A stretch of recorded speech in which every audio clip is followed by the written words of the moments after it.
to you if you choose that path. Whatever your dreams are, man, don't let a substance steal your dreams. Don't let another human being steal your dreams. Today you got 4 of us here, Tony, Mag, Ron Allen, Dennis, and myself. Just like picture like a yin and yang. Okay. Negative on this side, positive on this side. We made negative choices, Dennis and I. We wound up in prison. We wound up not making as much money as we should have. And just spending a lot of wasted time in life because of the bad choices that we made. And those choices were because we decided to hang out with guys who were causing trouble, and we wanted to do drugs to be cool like everyone else. These guys didn't do that. They were successful with their careers. They had a lot of money. Tony owns a company. Ron's one of the best street skaters ever. Me and Dennis, we did all right, but we didn't live up to our full potential because of the, doing drugs and stuff. I used to love weed, but I mean, weed. Okay, here, let me show you. Call my name. This is me, so call my name. Jay. Come on. Okay, just say Jay. Jay. Yeah. Okay. There's me and weed. Call my name again. It's hard to do. Your head's in the cloud. You'd be like, oh, whoa, let me have a potato chip, or something stupid. It's just gonna away from your full potential. Plus, I mean, you're gonna put your head in the cloud. It's like you're just walking stupid. But not all people though. Like who, Bob Marley? No, I'm just saying, like, some people smoke for different reasons. Like, you don't have to smoke just to, like, some people, like, there's some kids that I see, and I know, and I'm like, dude, like, when they smoke, they're literally dumb. Like, dude, you need to stop smoking, because, yeah, I know, but there's other people, too, where when you smoke, you can actually do your work, you can actually do things the right way, or But you think you're doing it to your full potential. well, maybe that's your full potential, but I mean, you're relaxed. Some people, what if you have, like, ADD or something? Or I got ADD. Exactly, well, I do good. well, I don't know, man, but, I mean, Excuse. Okay, well, we could argue this all day. I'm just Yeah. gonna say from my experience, I never benefited from it. I used to like the taste of it, but it never really did me more than I could have done. How about cocaine? Tried it before? Well, whoever's done cocaine, I know cocaine well. I've done it a lot. Shot it, smoked it, snorted it, and cocaine did nothing but make me like this. I got me scared. You just get paranoid. Oh yeah, I shot cocaine. I went to my friend's house, woke his mom up. I'm on their 2-story building on the top deck, going call 911 on myself because the people were coming over the gate. They weren't there, so I jumped off their big, 2-story building, broke my foot. It's crazy. I mean, it's taken me to some really weird places.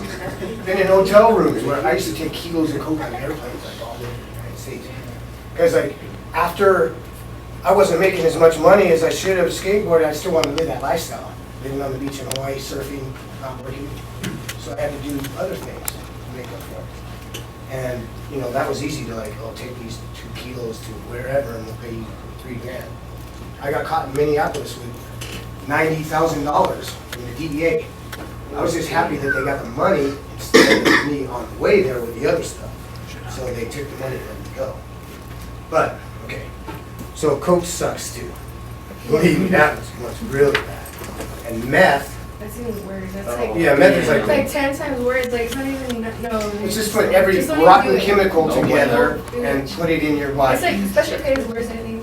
I don't even know about that one, that's for you. Ketamine. Yeah, it's like course transmission. Yeah. Stupid.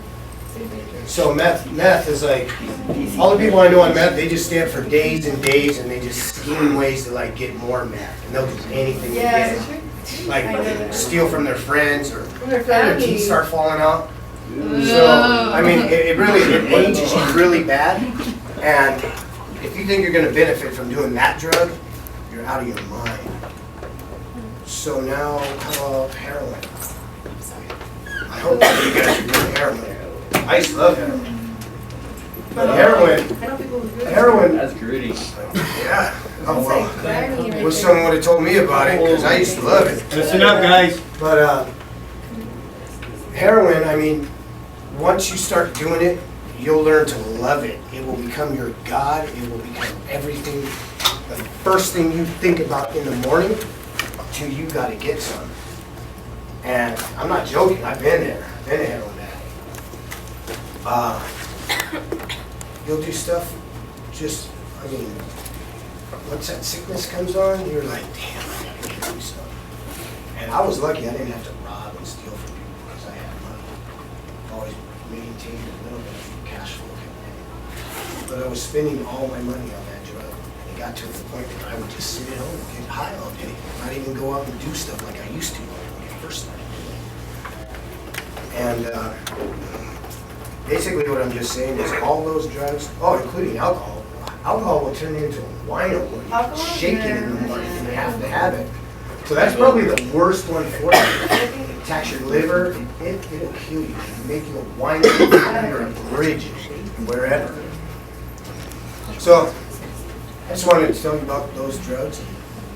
Now it's up to you guys if you want to become professional at it, like I did, and wind up in prison. You see that picture of me and that pretty little girl in there? That was my wife. I went to prison last time. She left. She took my daughter with her. My 4-year-old daughter. I've like met her once. She still won't talk to me. So I'm working on that. And how does that sound? I grew up in Sweden. You guys know where that is? Dennis Martinez. Yeah, no. I know it's a place. Really far away. It's across the ocean.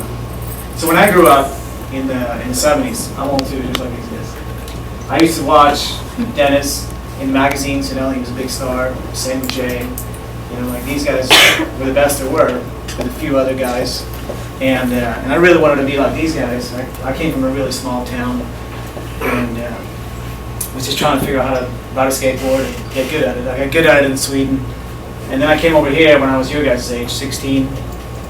So imagine yourself at this point, leaving your home and flying off to some continent. You know, let's say, I'm going to go to Australia. I don't know anybody there. I don't speak the language, and I'm just going to try to figure out how to make it. Yeah. So that's what I did. I lived in a car when I came here.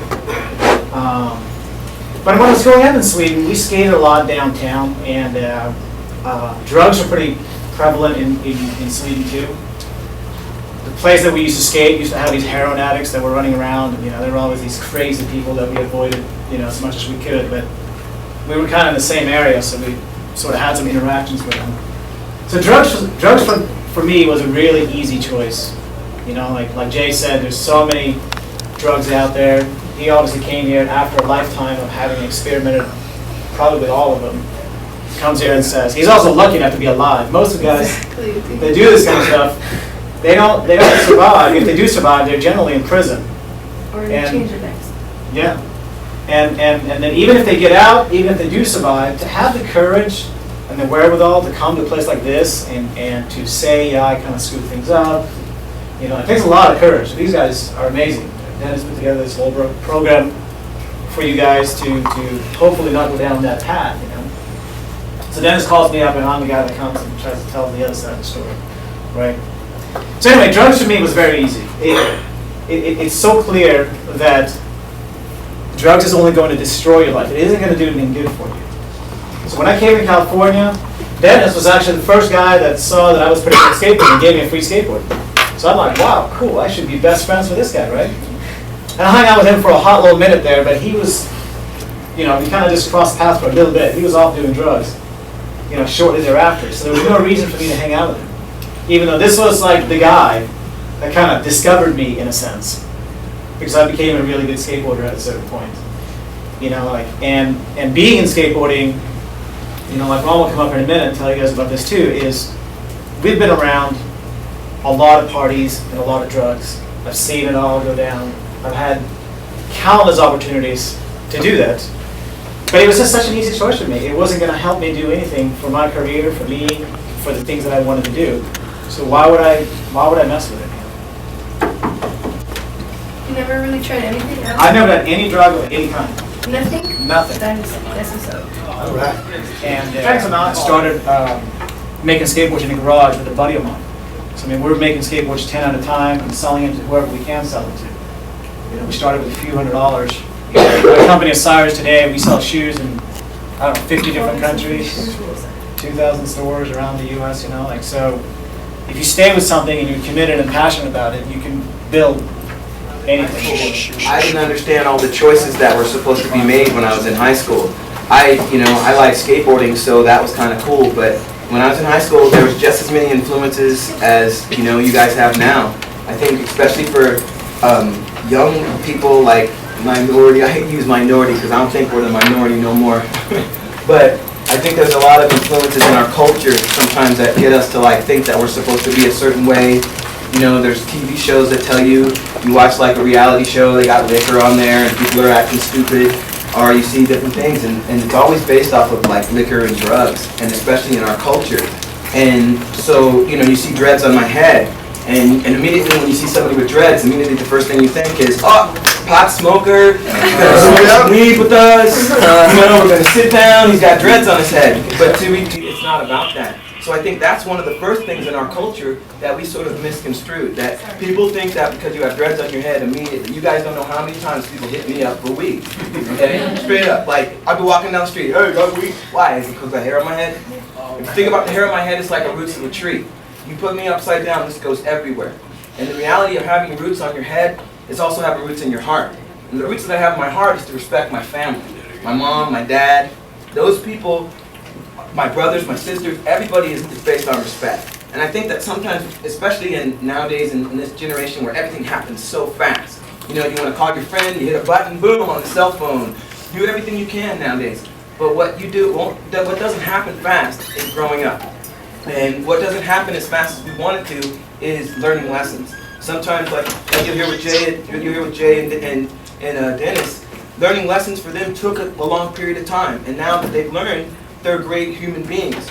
You all are great human beings. Bottom line, don't let anybody tell you that you're not a great human being. Because what you've come from and where you're at, you don't even know the potential of what you can do. Some of you, and I always say this to kids at my skateboard camp. I was the first African-American street skater, and that turned pro. This guy right here, Tony Magnusen, was the first one who believed me, sat me down, and signed a contract with me, and put me into the world of skateboarding. So, it's all about fun, and that's what we teach at my camps. It's like, find what you like and have fun with it. Like my man over there with soccer, he has fun with it.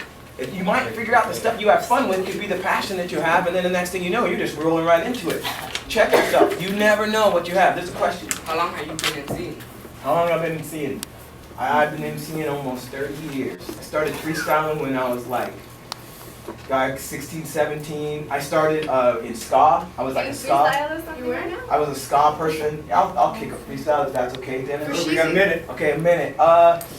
Audibly audacious, brain capacity spacious, loquacious, authenticated and baseless. I can't waste this. Hip hop jazz love makes me gracious. Priority, authority, vocally proven all city. Mechanically, rhythmatically, a deity through the use of spontaneity in my vocabulary.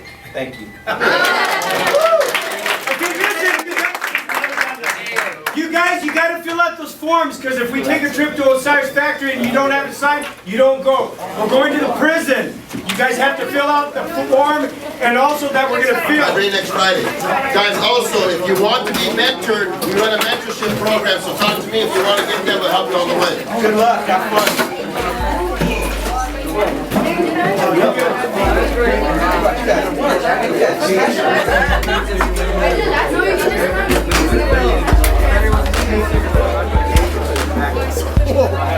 Everyone.